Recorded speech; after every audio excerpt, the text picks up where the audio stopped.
Hello, my friends. I'm Regular see the table, and we're looking at issue number 12 of Battletechnology. Silence from the Periphery. All right. Let's see what we got here. This was. Got a date on here or not?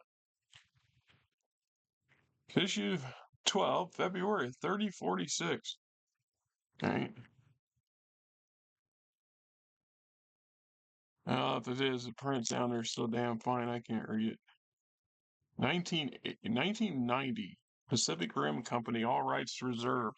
So we got an incoming, the next thrilling issue of Battletechnology, preview of Lethal Heritage with the Hellhounds on the Razzlehog border, Lightning War, a cautionary tale from the Cobalt Coil, Liao Daviana and the Turians, who will be the first to break the uneasy peace, Avatar or Madwoman, the interview with Romano Liao. She was a madwoman.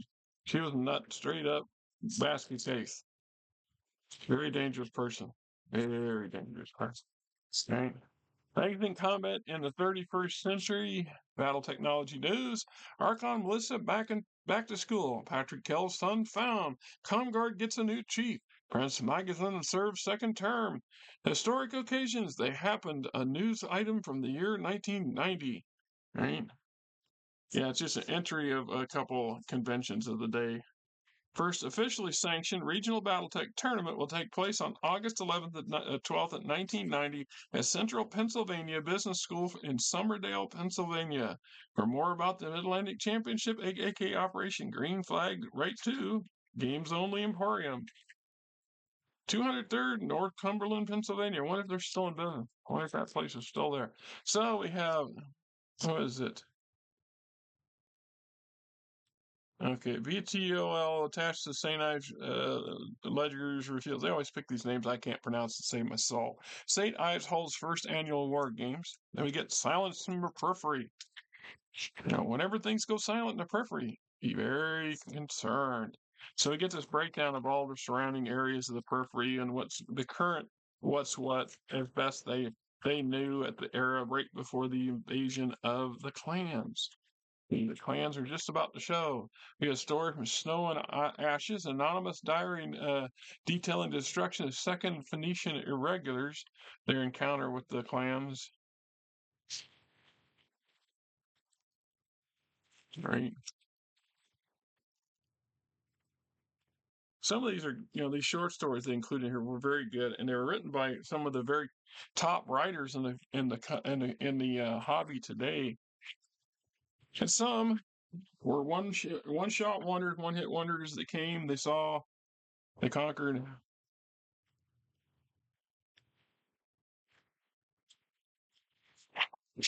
Let's see. Well, I really need to take another nap. Been a good weekend, more or less. Been an interesting weekend. What are they all screaming about? Of course, the monthly from Equinox Comics, another advert. The Inside Job. Short story. I love these short stories. And we have the SRK class Shrike Aerodyne. Oh, right. Yeah, there was this. Okay, so there's this in-house comic or in-game comedic movie series that has to do with invading bird warriors. I think I'd have to do it. I think I ought to do a video just on this particular subject altogether because this one's it's funny because I think it's a play on Far Country. If you've never read BattleTech's Far Country, it's about as far out there as you can get, literally and figuratively, because they start experimenting with the idea of intelligent but primitive alien creatures that look a lot like walking emus.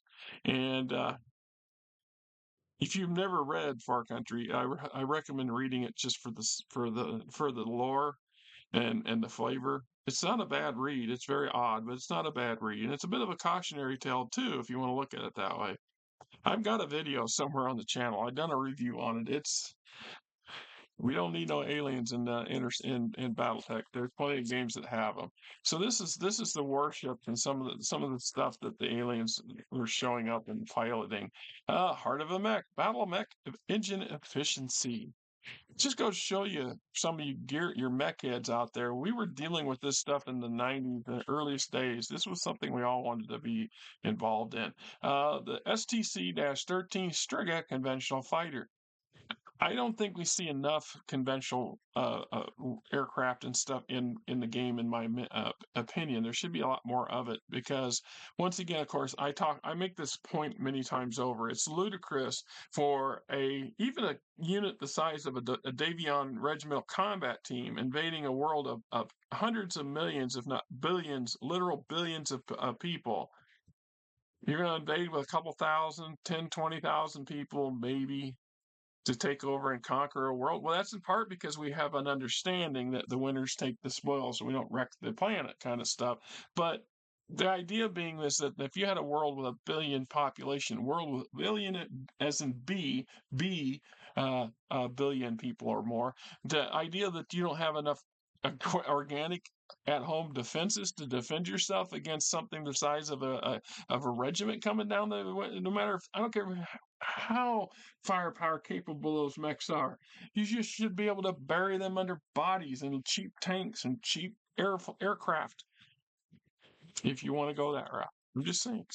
So these things really always had an interest in them, and I flew these. I mean, I've ran them at the table numerous times. They're actually very nice. They do their job. Then we have rule variants for underwater combat. So you can get a taste later rule books introduce things like underwater combat rules because they got trial and error early on. And a lot of people turns out a lot of people enjoy the idea and the options of having it. Right. So we got Valley of the Winds, a combined arms scenario for three-way combat. Right.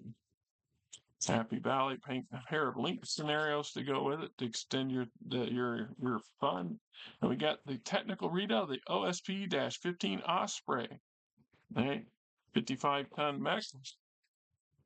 I think this one becomes canon at some point. The RHN-10 Rhino. See, the Stone Rhino is not the original Rhino. This would be one of the earliest ones. I don't want to say it's. Is it a quad? I'm trying to see if it's a quad. Yeah, it's a quad. Rhino's a little-known four-legged battle mech created by Dr. Harrison of Brigadier Corporation. Giant's attempt to overcome the disadvantages of a four-legged mech suffers in close combat due to its lack of arms. This was accomplished by strengthening the mech's internal structure and by adding a ram plate. That's right. There's a picture of the Rhino. Right? Flesh and blood, mud and blood. What happens when you get stuck in a mud pit? The power of prophecy. Far and away. Lethal Heritage. I own this series. I must have read this 15 or 20 times, this series, in the years since I bought it. Anyway, there you have issue 12, Battletechnology. Till next time, you guys have yourself a